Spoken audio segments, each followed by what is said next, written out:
Bonjour à tous, bienvenue sur la chaîne de Maître Roncier. Encore une petite vidéo tutoriel vannerie. Donc cette fois-ci, on va faire un tutoriel sur la vannerie spiralée. Donc c'est encore un autre type de vannerie.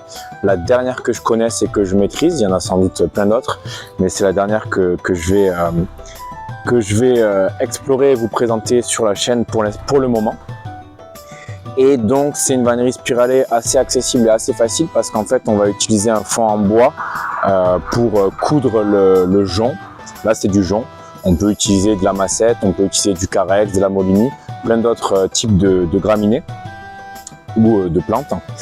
Et donc pour celle-ci, j'ai fait un fond en bois avec des trous afin d'éviter de devoir faire l'escargot de départ qui est un petit peu compliqué. Et ensuite j'ai utilisé du fil industriel. C'est pareil, c'est une question de simplicité parce que normalement on utilise du coup de la ronce, de l'éclisse de ronce, et on fait des pailles à sous avec. Ça servait à faire lever le pain. Là c'est un autre petit objet, un autre petit contenant que l'on peut utiliser pour plein d'autres choses. Et donc voilà, je voulais vous présenter ce type de vannerie parce que c'est assez simple à mettre en place, c'est assez facile pour débuter. Si ça vous plaît, n'hésitez pas à commenter, à liker comme d'habitude. Abonnez-vous pour ne pas louper les autres vidéos, les autres tutoriels. Allez voir les anciens si vous ne les avez pas déjà vus. Merci à vous, je vous laisse visionner le tutoriel. La première chose à faire, ça va être de couper une petite rondelle de bois. Ça va nous permettre d'éviter de faire le départ en escargot que l'on fait traditionnellement sur les vanneries spiralées. Et en fait, ça va être beaucoup plus facile de coudre le jonc ou la massette ou la molini en fonction de ce que vous choisissez. De coudre l'herbe que vous avez choisie dessus, ça va être beaucoup plus simple. Donc il faut d'abord la couper, puis la préparer un peu, l'affiner en fonction de ce que vous voulez. Et ensuite, on va pouvoir créer des petits trous à intervalles assez réguliers. Donc moi c'était pas forcément le cas, j'ai fait au mieux, j'avais pas une vrille de très bonne qualité. Après on peut tout à fait utiliser une perceuse avec une petite mèche pour aller beaucoup plus vite et ça sera beaucoup plus simple. Mais voilà, l'idée c'est de créer un maximum de petits trous et plus on va créer de trous, plus on va pouvoir serrer la couture. Donc notamment moi sur mon cas, j'aurais peut-être mieux fait d'en créer un peu plus. Donc moi j'utilise une aiguille et du fil pour que ce soit encore plus facile. Là je ne sais pas exactement quel fil c'est, mais je trouvais que la couleur allait bien aller avec le vert du jonc. Donc la première chose à faire, c'est que je fais un nœud au bout. Je fais un nœud sur la pièce de bois. Et ensuite ça va me permettre de venir coudre, de passer l'aiguille dans chaque trou et de bloquer le jonc. Donc c'est beaucoup plus facile de procéder avec une aiguille et du fil. Mais ça peut se faire aussi avec des éclisses de notre matériel, avec des éclisses de ronce notamment. Mais là pour cette vannerie là et pour débuter la vannerie spiralée, c'est l'idéal.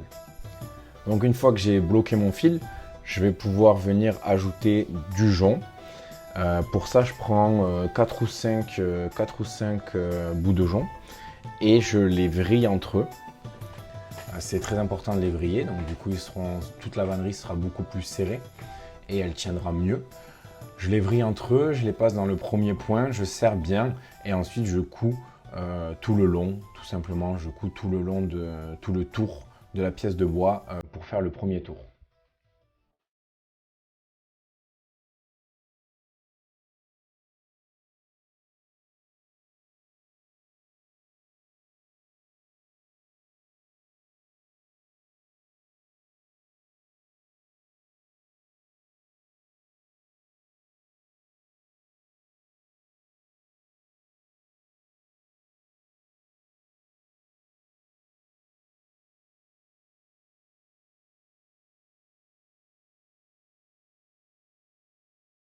Il faut aussi penser à ajouter du jonc régulièrement pour conserver le même diamètre de boudin de jonc.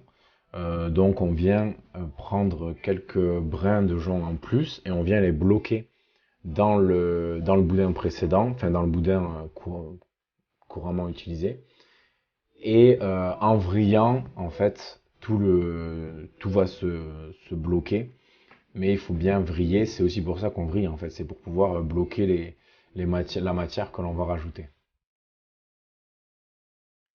Ensuite, une fois qu'on a fait le premier tour, donc on a cousu le jonc à la pièce de bois, on va pouvoir faire les tours d'après. Et les tours d'après, on ne les coupe pas sur la pièce de bois, on passe le fil dans le boudin de jonc précédent, dans le tour de jonc précédent, donc comme on peut le voir sur la vidéo. On essaye de coudre tout le temps du même côté, comme ça fera un joli schéma de couture. Moi c'est pas trop mon cas, mais il ne faut pas forcément suivre cet exemple-là. Donc ce que j'entends par là, c'est de placer l'aiguille à chaque fois du même côté du point précédent. Comme ça vous aurez un beaucoup plus beau schéma de couture. En tout cas, il sera régulier. Ensuite, en fonction de la forme que l'on veut donner, on va positionner le boudin de jonc de manière plus ou moins ouverte. Donc là, moi, je voulais une forme assez fermée. Donc du coup, j'ai monté les boudins plutôt très droits, mais on aurait très bien pu continuer un peu plus à plat en bas, ensuite partir sur l'extérieur. Ça va, on peut donner la forme vraiment que l'on veut, mais il faut prendre du recul sur la vannerie pour se rendre compte, ah ok, là je commence à partir sur l'intérieur, là je commence à partir trop sur l'extérieur, et pour faire vraiment la forme que l'on souhaite, en sachant que ça peut un petit peu bouger on peut un petit peu le bouger pendant qu'on coud, mais après plus on va ajouter le boudin, plus ça sera difficile de former la vannerie forcément. Et donc on continue comme ça jusqu'à qu'on soit satisfait de la forme.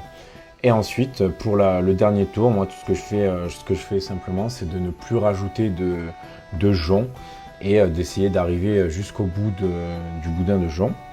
Et ensuite pour la bordure, je repars dans l'autre sens et je couds tout le boudin, le premier boudin en fait, enfin le dernier ou le premier, ça dépend comment on voit les choses, mais le dernier boudin ajouté, je le couds en entier pour que ce soit plus solide, et puis je trouve que c'est assez esthétique, donc comme vous pouvez le voir sur la vidéo.